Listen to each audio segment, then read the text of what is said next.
Happy June 7th, my friends. This is Michael Cole with my Orange, Texas Now afternoon show, Story Over Cup. We have some really new, interesting news and interview with a country music star that will be in Orange at TONE on Friday. And we'll start off with Two Amigos in La Shula. Here at my Orange, Texas Now, we want to know who has the best tacos in Orange County. So we're going to be running a weekly bracket.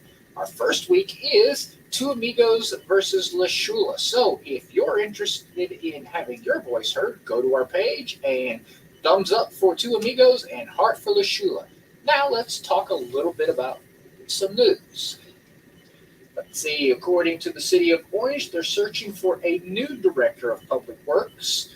Their existing public works director, James Wolf, is retiring at the end of June, and so the search is underway. You can apply online at the City of Orange's website. Let's take a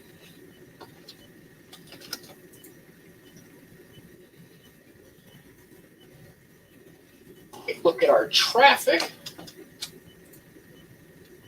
If you're heading back to work, Highway 62 in Orangefield between 105 and a little bit further than that is a little bit backed up. Regular traffic in Bridge City. And it looks like Viter on Main Street has a little bit of a delay. And as always in Orange, this time of year, it is more than a little bit hot with temperatures around, of course, reset, in the upper 80s, but we all know with the heat index, it's probably approaching triple digits. As we put this into motion, as you can see, we're going to be cooling off later on this evening with temperatures reaching in the upper 70s and low 80s. Now, as I promised, we are now going to listen to Tyler Dozier's new hit, Still in Houston. So enjoy, my friends.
Well, let's try this one more time.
Well, it looks like that I'm just going to have to share his song at a later date, but let's go ahead and go to the interview.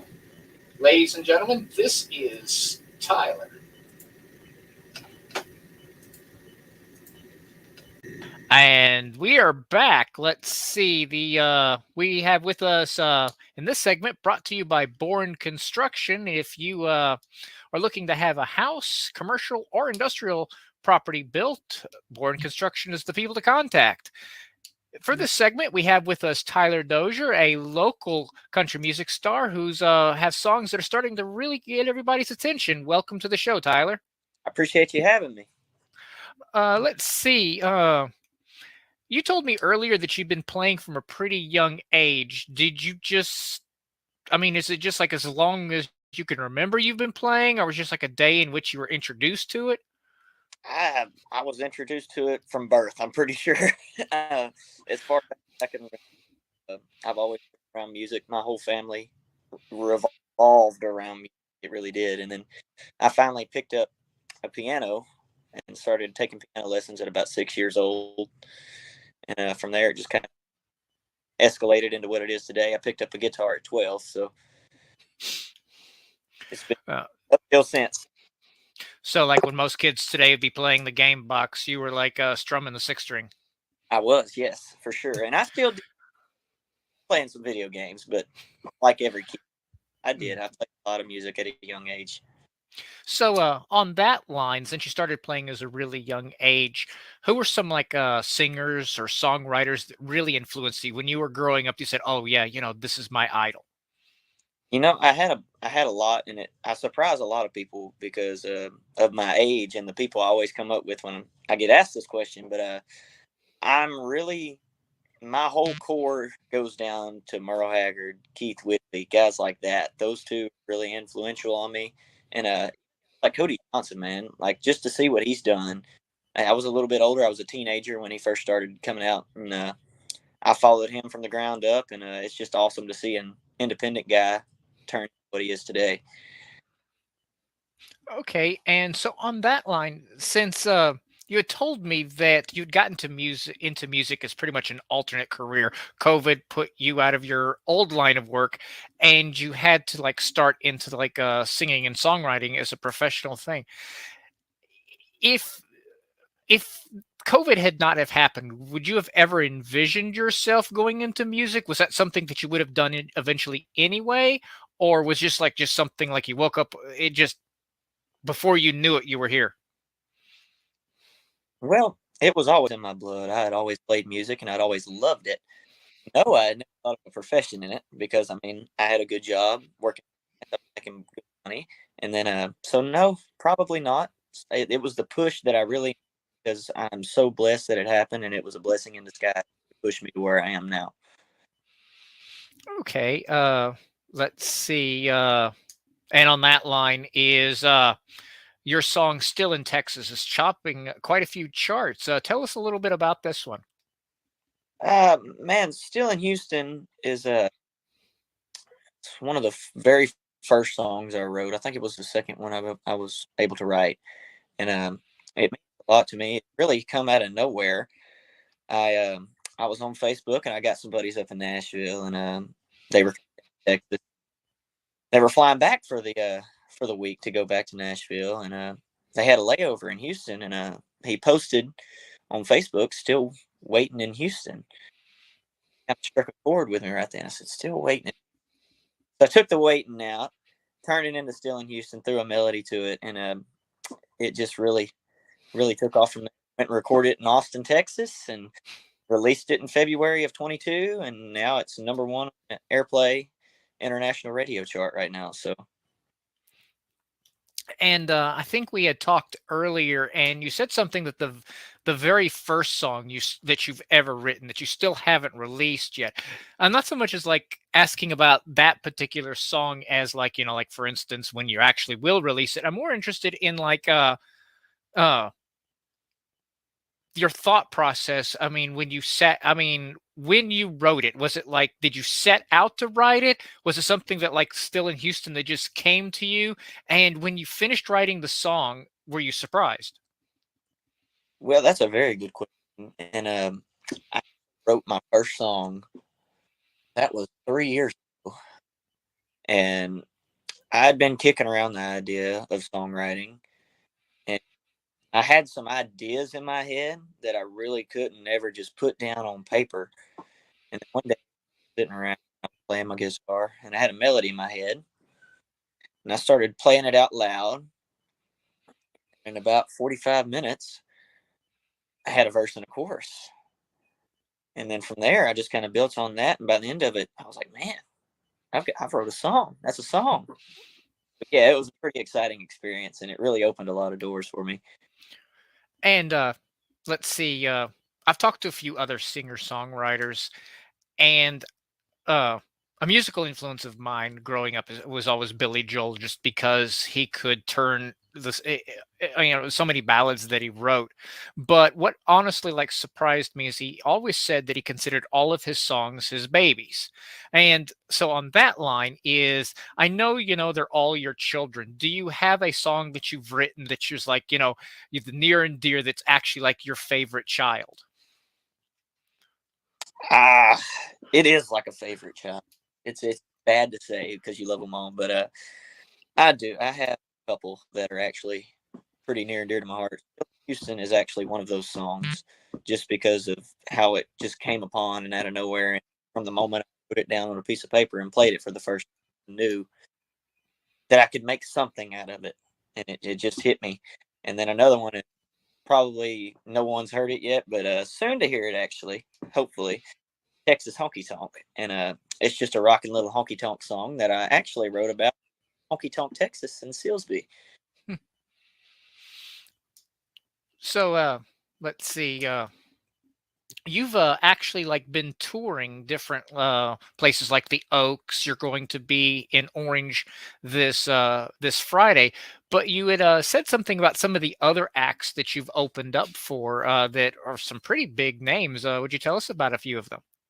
Yeah, man, I actually got the opportunity to open for Josh Ward, which is a big country artist, and it's crazy because a year ago I went to see Josh Ward and saw him in concert, and then this year I actually got to open up a show for him, and man, it was just there's no feeling like it. Finally, Hmm. get that. Man, I was just watching this guy last year, Hmm. and then here Well, I am. well, who knows? Maybe in a few years, I'll actually be interviewing a guy that's like all ecstatic that he's opening up for Tyler Dozier. Man, I sure hope And so. on that line is, and this is like one of those crystal ball questions. Where would you like to see yourself music wise in like 5 or 10 years? You have to have goals. You really do in this industry because you get swept up in the moment in a heartbeat and just stay stagnant. So I try to set my goals probably a little bit too high, but in 5 years or so, I really would like to see myself maybe getting into Nashville. I don't want to change my sound though. I want to try to stay true like Cody Johnson did, and maybe get into Nashville and release a couple songs, and maybe just see what I can do nationally and see where that goes. Uh, do you see yourself staying independent, or do you see your if an opportunity for you to sign with like one of the bigger record labels came up, would you do that? I it would just it really would on the opportunity they were giving me, and I would love I love being independent. I really do, but there's perks that you really don't get being an independent artist because it's harder to get things and it's harder to get in places. So a record really helps with that. Okay, and like we said earlier, you are going to be in Orange this Friday at Tia Juanita's fish camp. Let's see, tell us a little bit more about some of your this Friday and your future gigs you might be doing if anybody wants to come see you. And then if anybody wants to check out your music, either to buy an album or just to listen to some of your songs, tell them how they can go and check you out. Yeah, man. This weekend I'm actually Thursday. I'm starting the weekend a little bit early for all you four out there, but I'm gonna be at Honky Tonk, Texas, actually in Silsby this weekend on Thursday, and then like you say, on Friday I'm headed out to Orange to Tia Juanita's Fish Camp, And Saturday, I actually took the day off, and then next week more gigs coming up that I will be posting on my Facebook, which you can follow, and actually working on my website, looking at releasing my full professional website here in the next week or so that you can check out. I will be posting on my Facebook about that as well. But you can find me just about anywhere. I've got 3 singles officially released right now. Music, Amazon Music, iTunes, Spotify, whatever streaming app you like, or YouTube. All of those all have my stuff. Okay, and let's see. That pretty much wraps us up. Tyler, thank you for being on the show. And anytime that you want to come back on to plug some of your music, albums, or tour dates, you're more than welcome to come on. It was really nice having you, and best of luck, Tyler. Yes, sir. I appreciate it.